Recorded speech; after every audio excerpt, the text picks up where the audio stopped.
Datang ke tempat yang baru, artinya banyak hal juga yang lo belum tahu.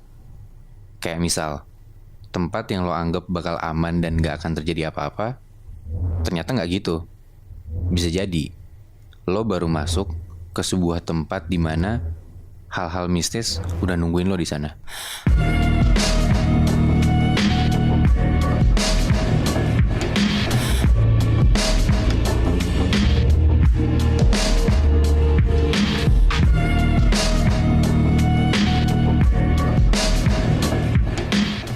Oke, jadi ceritanya ada seorang cewek, sebut aja namanya Dini. Dini ini asalnya dari Madura. Dia dipindahin untuk kerja sebagai SPG di salah satu supermarket di Klaten, Jawa Tengah. Oke.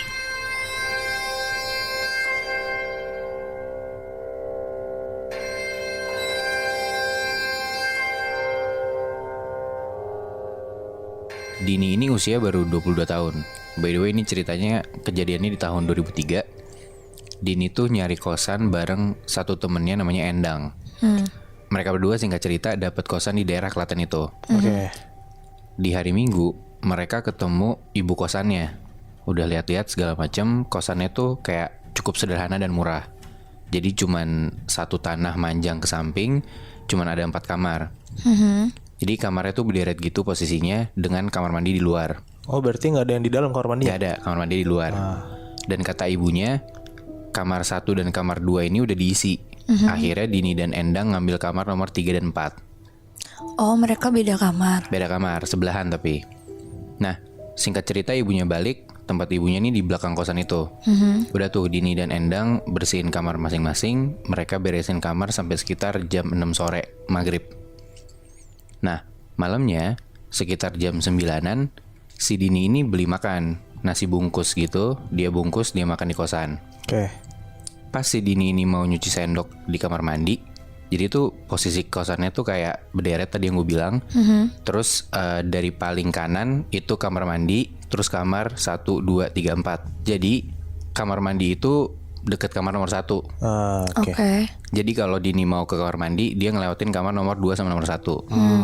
Oke. Nah, Dini nyuci sendok nih di dalam kamar mandi.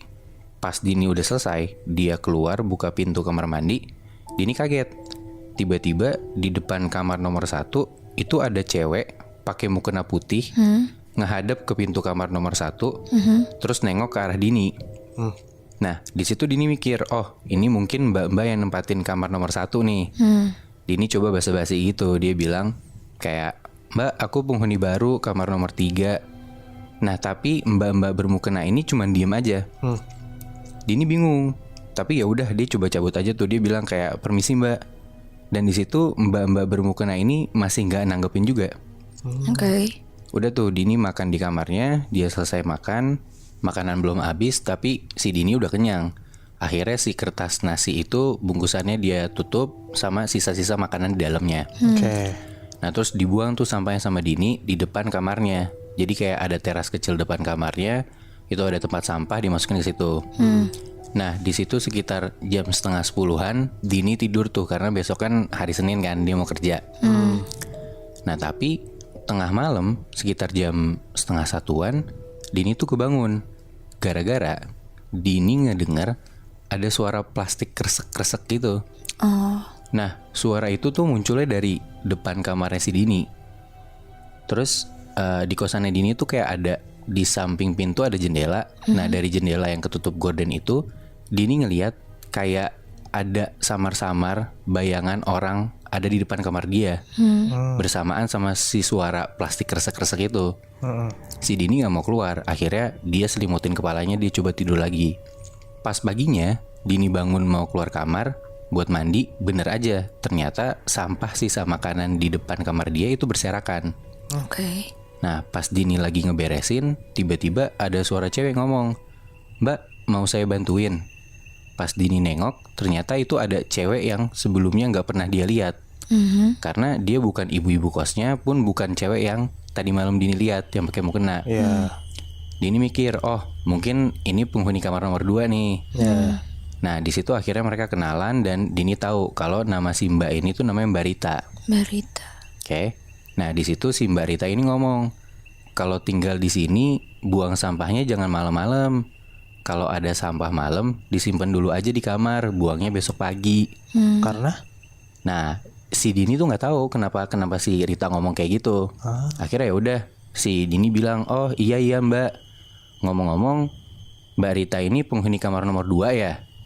Nah, si Mbak Rita jawab, "Oh enggak, saya tinggal di kamar nomor 1. Kalau penghuni nomor 2 sih udah sebulan nggak kesini. Bilangnya sih lagi pulang ke Surabaya." Nah, di sini tuh si Dini bingung. Karena kayak Mbak Rita bilang kan dia tinggal di kamar nomor 1. Sedangkan sementara beda nih mukanya Mbak Rita sama yang Dini lihat tadi malam, yang bermukena itu, yang di depan kamar nomor 1. Itu mukanya mereka berdua tuh beda. Akhirnya si Dini nanya lagi ke Mbak Rita, "Mbak di sini tinggal sendiri atau berdua?" Kata Mbak Rita, "Saya tinggal sendiri kok." Nah, di situ tuh kayak Dini tuh makin bingung dan cuman bisa bengong doang gitu. Dan Dini tuh makin yakin mereka tuh dua orang yang berbeda. Kenapa? Karena kayak yang Dini lihat tadi malam kan bermukena, sedangkan si Mbak Rita ini itu dia pakai kalung salib. Udah pasti bukan orang yang sama dong. Iya. Nah, di situ tuh kayak Dini tuh bengong, mikirin kayak ini apa yang terjadi gitu kan. Terus tiba-tiba si Mbak Rita nyolek Dini. Dia bilang, "Pokoknya inget ya, jangan buang sampah kalau malam-malam." Udah tuh si Mbak Rita masuk ke kamarnya, Dini ngetok kamar Endang, mereka mandi siap-siap buat berangkat kerja. Oke. Malamnya, sepulang mereka dari kerja, si Endang bilang ke Dini kalau dia tuh baru dapet hari pertama. Si Endang gak enak badan, dia mau tidur duluan. Ya udah tuh, mereka akhirnya langsung masuk ke kamar masing-masing. Dini makan malam dulu sendiri di kamarnya kayak kemarin, tapi bedanya kali ini Dini ingat dia nggak boleh buang sampah malam-malam di luar. Dini nggak tahu kenapa alasannya, dia cuman ya udah gue ikutin aja. Akhirnya dia taruh sampah makanan itu di dalam kamar. Oke. Setelah itu Dini tidur, sampai akhirnya malam-malam itu Dini tiba-tiba kebangun gara-gara dia kebelet pipis. Di situ tuh posisinya sekitar jam 2-an. Akhirnya Dini keluar kamar, dia langsung kayak rada lari ke kamar mandi karena kebelet. Udah dia pipis bentar, selesai dia pipis, begitu dia keluar dari kamar mandi, dari ujung lorong tuh Dini ngedenger kayak ada suara plastik lagi kresek-kresek gitu kayak kemarin. Terus dalam hati si Dini mikir, ini suara datang dari mana? Karena kan gue nggak buang sampah apa-apa, gitu kan? Pas Dini nengok, dia ngeliat ternyata suara plastik itu tuh muncul dari tempat sampah depan kamarnya Endang.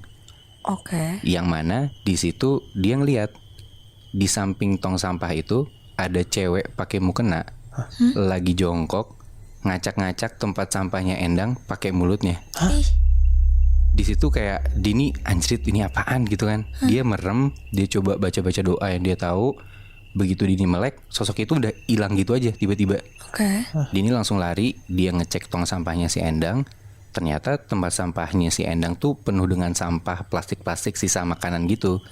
Dan ternyata ada bekas pembalutnya Endang yang udah kegeletak gitu aja. Aduh. Karena kan tadi Endang lagi dapet kan. Iya. Di situ Dini ngeh kalau dia tuh lupa ngasih tahu Endang nggak boleh buang sampah malam-malam. Karena kan Dini udah dikasih tahu kan sama Mbak Rita, tapi dia lupa ngasih tahu Endang. Ya. Udah tuh akhirnya Dini beresin tempat sampahnya Endang. Terus Dini mau balik lagi tuh ke kamarnya.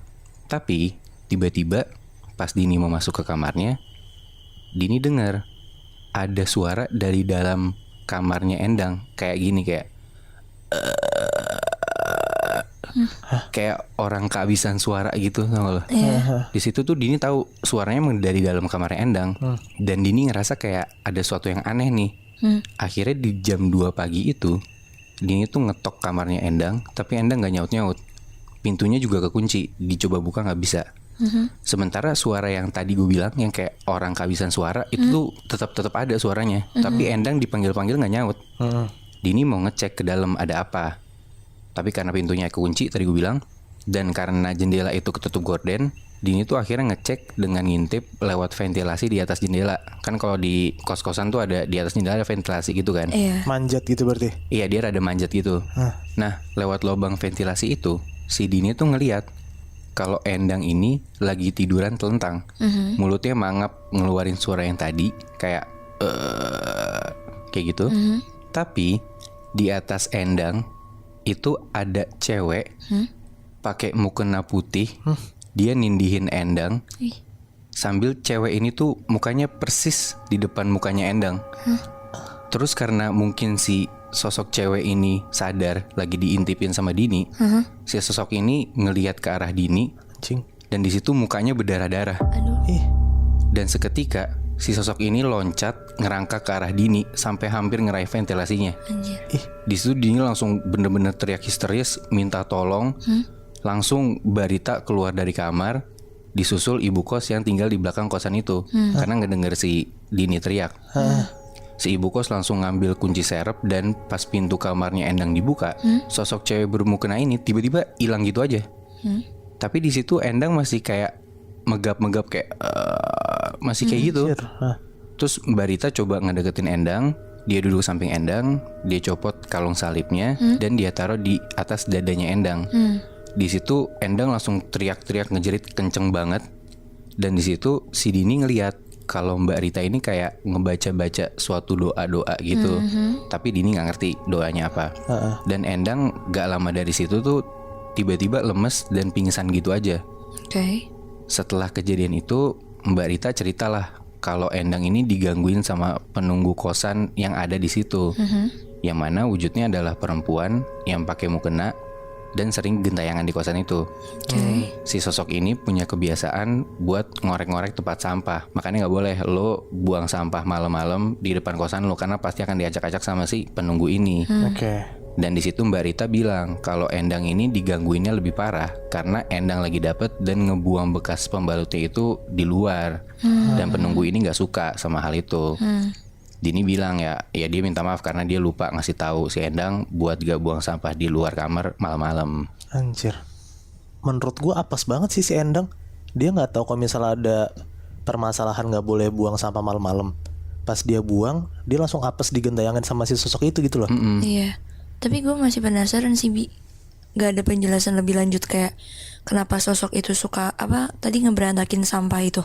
Nah gue tuh gak tahu Syaf, cuman kalau yang gue pikir ya kayaknya tuh gara-gara ya si emang penunggu ini tuh gak suka aja tempat yang dia tungguin itu berantakan dan ya ada sampah lah gitu, kayak ini kan tempat gue, lu ngotorin tempat gue gitu.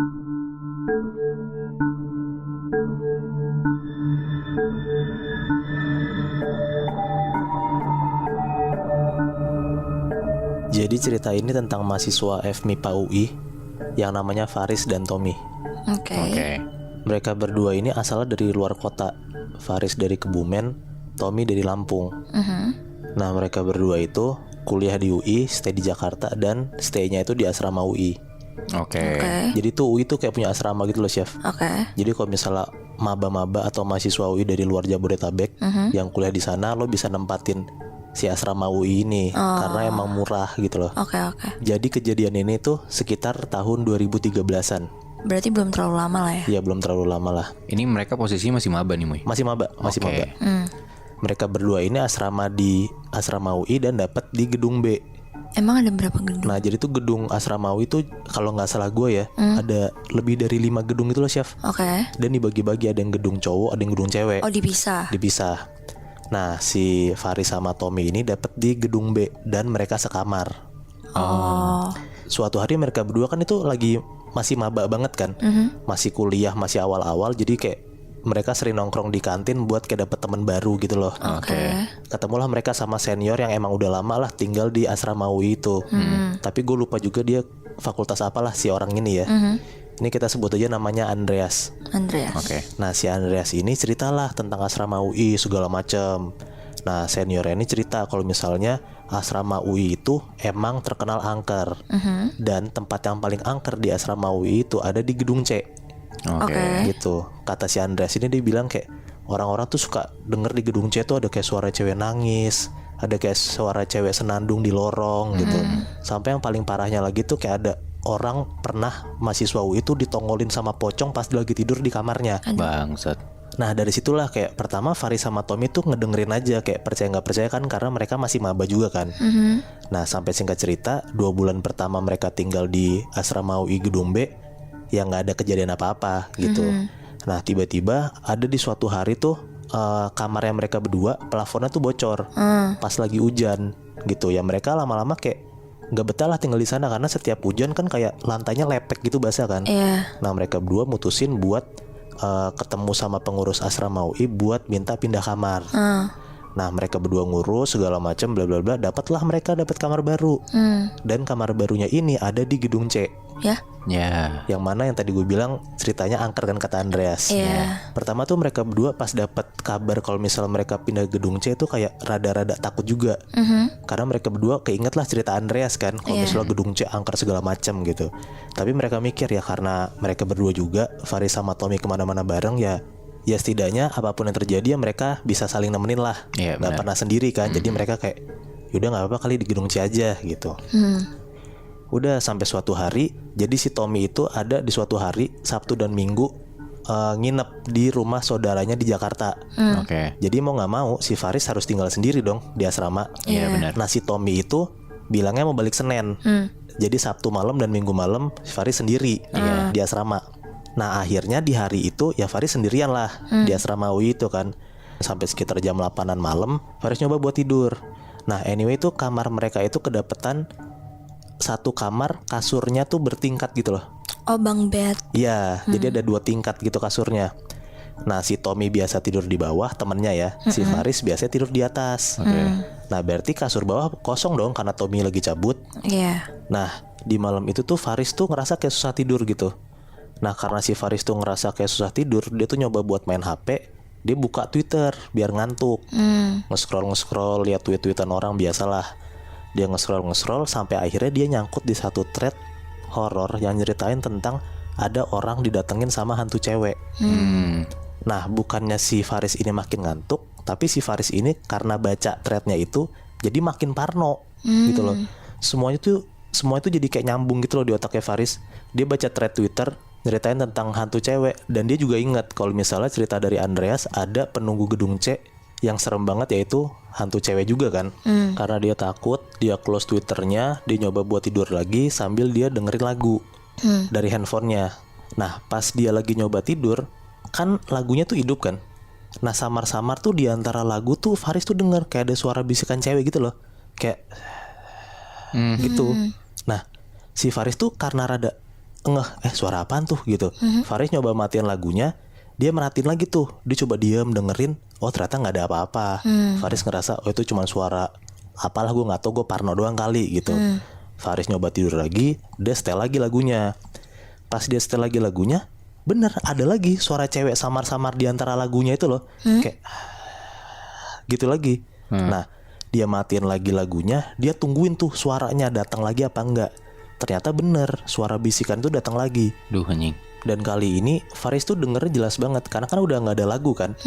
Pas Faris coba dengerin lagi, ternyata suara bisikan cewek itu datangnya dari kasur di bawahnya Faris. Oh kasur yang Tommy biasanya tidur. Kasur yang biasanya Tommy biasa tidur. Nah di situ Faris takut banget dong, karena dia sendirian di kamar kan. Dan pas di situasi kayak gitu, tiba-tiba Faris tuh ngerasa kalau misalnya tuh kasur di bawah itu geter. Gitu loh. Nah karena kasur atas sama kasur bawahnya nyambung tingkat, jadi geternya tuh sampai kerasa sampai atas gitu loh, sampai kasurnya si Faris, sampai badannya Faris tuh juga ikut kepotong panting. Saking geternya tuh geter banget gitu Chef B. Anjrit. Nah di situ tuh Faris takut banget, panik banget, sampai manggil-manggil mamanya gitu loh, mama tolong ma, Faris takut gitu, sampai nangis kejer gitu saking ketakutannya. Nah pas Faris nangis ketakutan, Faris nggak sadar ternyata dia ngompol. Saking ketakutannya. Bangsat. Di situ nggak lama kasur si Faris berhenti getar, dan sekitar jam 12-an malam Faris tuh ngerasa kayak akhirnya tuh dia nggak digangguin lagi gitu loh. Udah nggak ada suara geter-geternya, udah nggak ada suara cewek bisik-bisik itu. Nah dia ngeberaniin diri buat ke WC, buat bersih-bersih kan dia ngompol tadi kan. Dia jalanlah ke WC kan. Nyampe di WC, lo bayangin nih ada cowok 18 tahun kayak lagi nyuci celananya, lagi bersih-bersih sambil nangis gitu loh, saking ketakutannya sesungguhkan gitu. Nah di situ dia udah selesai bersih-bersih, dia udah ganti celana segala macem. Dia tuh mikir kayak gue nggak boleh takut lagi gitu. Kalau misalnya gue takut lagi, gue malah makin digangguin gitu. Nah sampai pada akhirnya si Faris tuh mau mikir buat balik ke kamar dan sholat. Nah jadi di kamar mandi tuh dia ngambil wudhu sekalian gitu loh. Nah akhirnya Faris balik lagi jalan ke kamar, dia masuk ke kamarnya, dia tutup kamarnya. Dan di situ tuh posisinya kamarnya Faris tuh gelap, karena dia biasa kalau tidur gelap gitu loh, matiin lampu. Nah begitu dia mau ngidupin lampu, dari ekor matanya tuh tiba-tiba dia kayak ngelihat samar-samar gitu Syaf. Kayak ada orang yang lagi tidur di kasur bawah. Jadi kasurnya si Tommy. Nah di pencahayaan yang remang-remang itu, Faris tuh kayak negesin gitu loh, ngelihat ke kasur. Sebenarnya apa sih yang ada di atas kasur itu tuh? Nah ternyata pas dia lihat lebih tegas lagi, lebih jelas lagi, ternyata Faris lihat ada cewek tiduran nyamping madep ke Faris, sambil kedua tangannya itu tuh nopang pipinya gitu loh.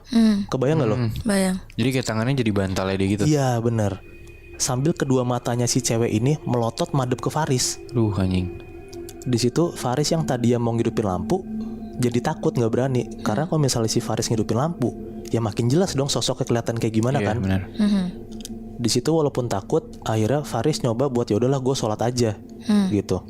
Nah kebetulan kiblatnya si kamar Faris ini madepnya ke kasur. Ya bangsa. Jadi dia harus sholat dengan madep si sosok cewek ini di depan dia dong. Ya udahlah, rakaat pertama Allahu Akbar gitu.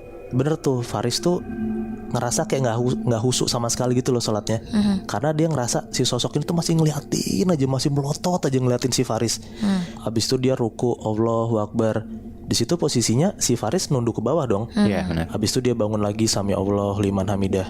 Pas dia bangun, ternyata sosok yang ada di depan dia hilang. Wah. Nah entah kenapa pas si sosok cewek ini hilang, dia bukannya malah ngerasa lega, tapi itu dia ngerasa malah makin panik.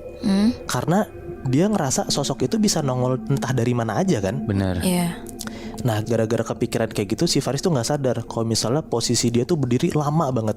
Ya kasarannya sholat dia udah berantakan lah gitu. Nah karena dia ngeh kayak gitu, dia coba buat husuk lagi, buat lanjutin lagi sholatnya. Dia sujud tuh Allahu Akbar gitu. Dia coba fokus lagi kan.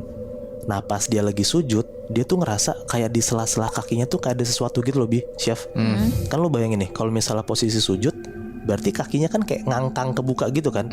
Nah si Faris tuh ngerasa jelas banget kalau misalnya tuh ada sesuatu di sela-sela kaki dia pas dia lagi sujud. Nah karena dia ngerasa ke distract kayak gitu, yang tadinya kepalanya dia pas lagi sujud nyium lantai, dia tuh mau ngelihat ke arah belakang lewat selangkangannya si Faris pas lagi sujud.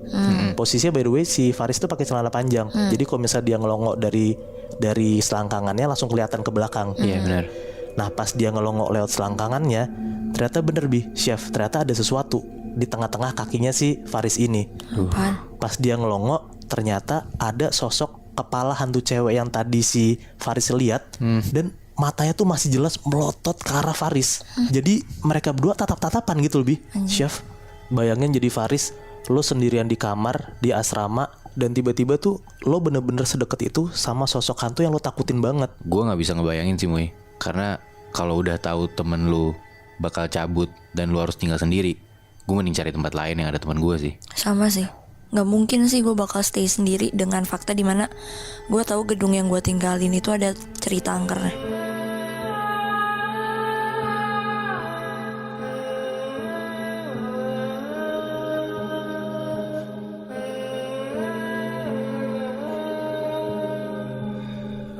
Jadi tahun lalu itu gue sama keempat temen gue lagi nongkrong di salah satu coffee shop yang emang punya temen gue.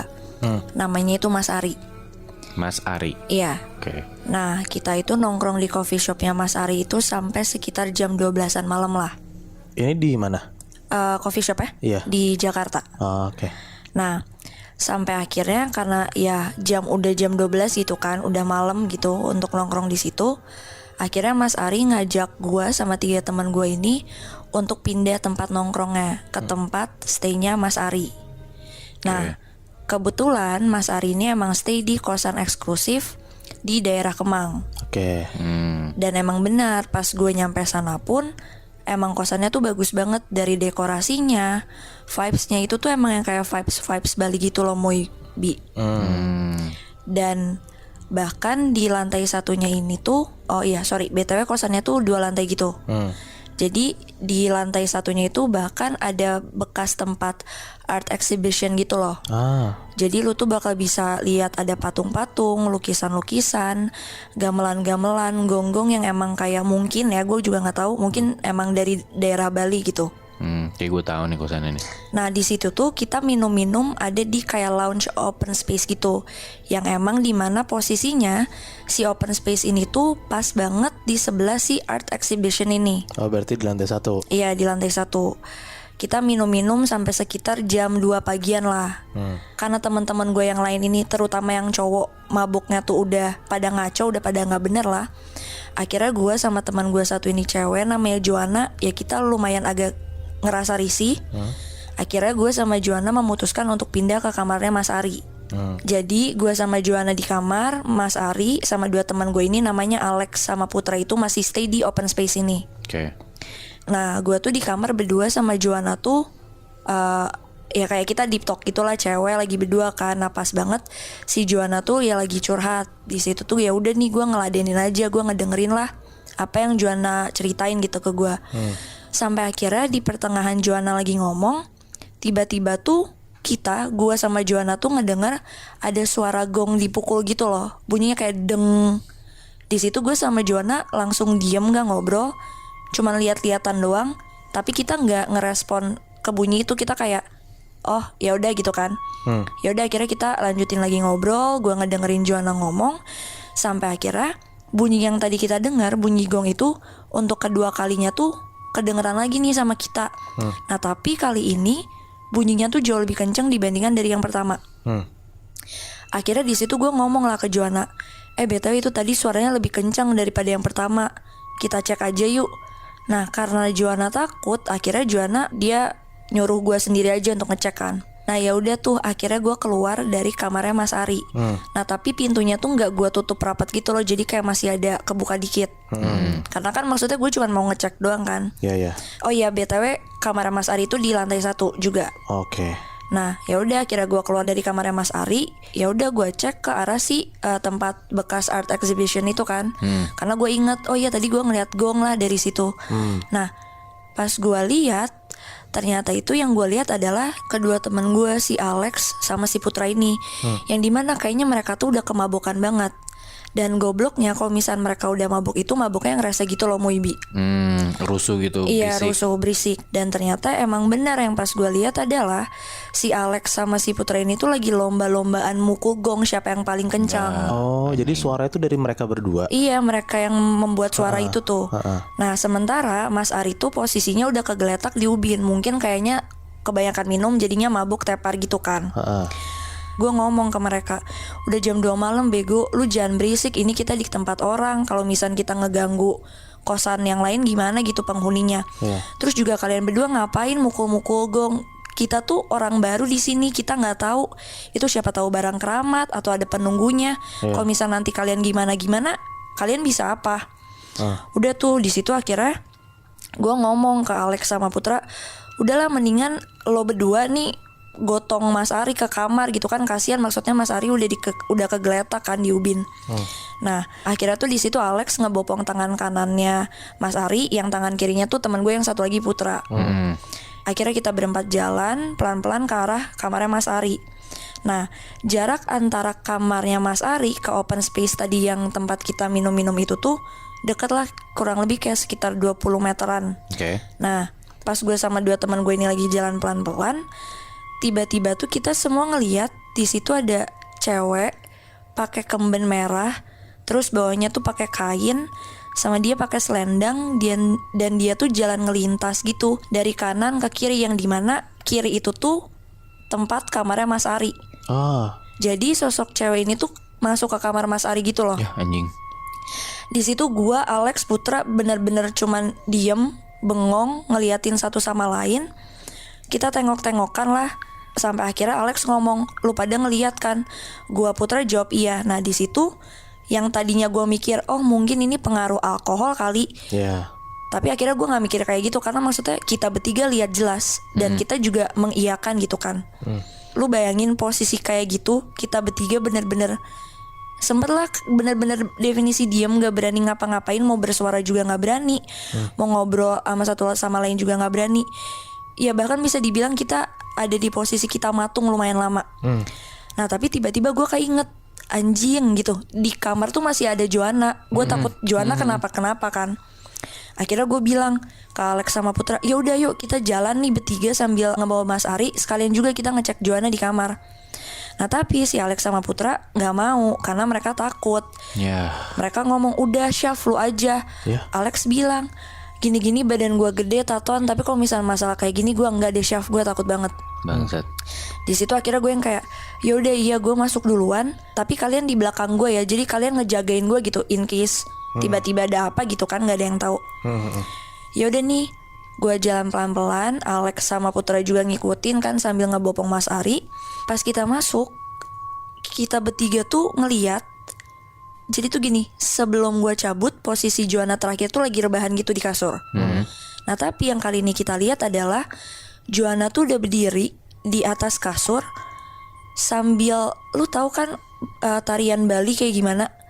Ya. Joanna tuh nari Bali sambil matanya tuh ya lu tahu kan mata penari Bali kayak gimana, yang kayak mendelik kanan kiri terus tangannya patah-patah gitu kan. Matanya kemana-mana gitu. Matanya kemana-mana. Nah itu yang gue lihat sama dua teman gue lainnya, Joanna kayak gitu. Kesurupan berarti dong? Nah itu yang gue juga sama teman-teman gue pasti mikir, ya Joanna kesurupan karena kan sebelumnya tadi sosok si cewek ini yang pakai kemben merah itu masuk ke kamar Mas Ari kan. Di situ kita bingung harus gimana. Akhirnya ya Mas Ari kita taruh dulu di kasur gitu kan. Gue bertiga, gue, Alex sama Putra beneran kayak nampar-namparin muka Joanna yang kayak Joanna bangun anjir, Joanna bangun anjir, kayak lu jangan kayak gini, sumpah lu bangun, lu sadar apa, kayak intinya kayak kita semua di situ nyebut lah, nyoba untuk yang namanya nyadarin Joanna kan. Joanna tuh tapi nggak gimana-gimana, kayak Joanna nggak sadar-sadar, kayak kasarnya apa yang kita lakuin tuh nggak berpengaruh apa-apa gitu. Joanna masih tetap nari dengan yang tadi gue bilang matanya ke kanan kiri, tangannya patah-patah gitu kan. Gue takut banget, gue nggak tahu harus gimana. Dua teman gue juga ini cowok gitu ya, kalian bayangin mereka cowok badannya gede, tapi mereka malah nangis saling pelukan karena saking takutnya. Mereka nangis-nangis depan Joanna berdua yang kayak Joanna sadar dong, jangan kayak gini, kita berdua takut, jangan kayak gini. Nah akhirnya posisi gue berdiri tuh deket lah lumayan sama pintu kamarnya Mas Ari. Nah dari tempat gue berdiri itu, kalau gue ngelihat keluar itu, gue tuh langsung ngelihat lorong yang menuju si open space itu. Nah pas gue berdiri di situ tuh, gue nggak sengaja ngelihat keluar ke arah lorong itu. Dan di saat itu gue jelas banget ngelihat dari kejauhan, kan itu lampunya agak remang-remang gitu kan. Jadi di bawah remang-remang lampu itu tuh kayak ada sosok cowok, gak pakai baju, bawahnya pakai kain, sama di kepalanya tuh ada yang kayak, gue nggak tahu sih ini namanya apa, tapi yang kayak suka dipakai sama laki-laki. Nah dengan kayak gitu si sosok ini tuh jalan langkahnya kecil-kecil kayak penari gitu loh. Nah di situ gue cuman bisa mikir, anjing ini mah jangan-jangan pasangan narinya yang ngerasukin teman gue gitu, si Joanna kan. Di situ gue cuman bisa teriak kayak jangan kesini, sumpah jangan kesini. Gue sambil nangis, gue intinya itu doang yang gue selalu sebutin, jangan kesini. Sampai akhirnya sosok itu hilang. Entah kenapa gue nggak tahu sosok itu hilang. Dan gue juga nggak tahu, mungkin karena gue tertekan banget atau mungkin gue saking takutnya, saking stresnya. Intinya setelah gue teriak-teriak itu, gue definisi skip blank. Gue nggak inget apa-apa. Gue nggak tahu itu gue pengaruh alkohol atau mungkin karena emang gue setakut itu. Singkat cerita, tiba-tiba udah kebesokan harinya, udah pagi-pagi lah. Yang dimana di situ gue tuh tidur di kamarnya Mas Ari, dan pas gue bangun, gue tuh posisinya orang terakhir yang bangun. Kira udah dong gue keluar dari kamar Mas Ari, gue ngeliat oh ternyata emang benar, Alex, Putra, Joanna sama Mas Ari itu lagi duduk di tempat open space itu yang semalam kita minum-minum. Dan ternyata mereka nggak cuman berempat, ada satu orang lagi. Yaudah dong, akhirnya gue nyamperin, dan emang pas gue nyamperin, gue tuh ngeliat mereka berlima tuh lagi ngobrol gitu. BTW si orang satu ini tuh emang yang kayak security jagain kosannya inilah. Nah di situ mereka lagi ngobrol-ngobrol. Nah di situ security-nya ngasih tahu kalau misalkan apa yang dua teman gue lakuin kemarin malam itu udah definisi salah banget dan fatal banget. Karena mainin gong itu kayak, karena katanya si security-nya ini kesannya tuh di saat Alex sama Putra mukul-mukul gong itu, kita tuh kesannya kayak ngundang penunggu-penunggu di kosan itu untuk datang gitu, untuk nyamperin kita. Dikasih tahu lah juga sama si security-nya kalau misalkan di kosan ini tuh emang mistisnya tuh kerasa banget karena yang punyanya tuh juga emang masih percaya akan hal mistis, dan juga si owner kosannya tuh juga emang megang ilmu-ilmu gitu loh. Wah anjrit. Nah, karena posisinya Mas Ari yang tinggal di situ, ya pasti Mas Ari kepikiran dong kayak gua ngekos di sini, gua nggak cuma nginep sehari 2 hari, tapi gue definisi bakal tidur tinggal di sini. Akhirnya Mas Ari nanya ke security-nya kayak, Pak, ini kira-kira saya harus apa ya? Karena kan maksudnya saya tinggal di sini, saya nggak mau ada gangguan keberlanjutannya. Kayak ya intinya apa nih yang bisa saya lakuin?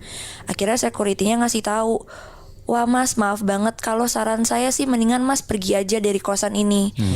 Karena yang teman Mas udah lakuin itu udah fatal banget, dan kasarnya udah ngeganggu banget penunggu-penunggu di sini. Nah, makanya setelah obrolan itu selesai, Mas Ari beneran langsung cabut dari kosan itu. Dan yaudah, karena maksudnya udah nggak berani lagi, akhirnya kita juga sadar gitu kalau misalkan ternyata segitu fatalnya ya, dimana posisinya lu pendatang baru, lu nggak tahu apa-apa tentang tempat itu, tapi dengan gampangnya lu mainin barang di situ yang ternyata apesnya kita adalah barang itu keramat. Ya atau mungkin gitu kali ya. Kalau lo jadi pendatang baru, lo tuh emang bener-bener harus ekstra hati-hati banget. Karena mungkin banyak hal yang lo nggak tahu yang bisa jadi kalau lo lakuin sialnya tuh bukan cuma ke lo doang, tapi ke teman-teman lo juga. Iya. Iya kan? Nah, coba lo pikirin deh. Misalnya lo pergi sama teman-teman lo ke suatu tempat, lo jadi pendatang nih. Terus temen lo tuh ngelakuin kesalahan yang nggak boleh di tempat itu. Tapi imbasnya malah lo yang kena. Bakal lo apain tuh temen lo?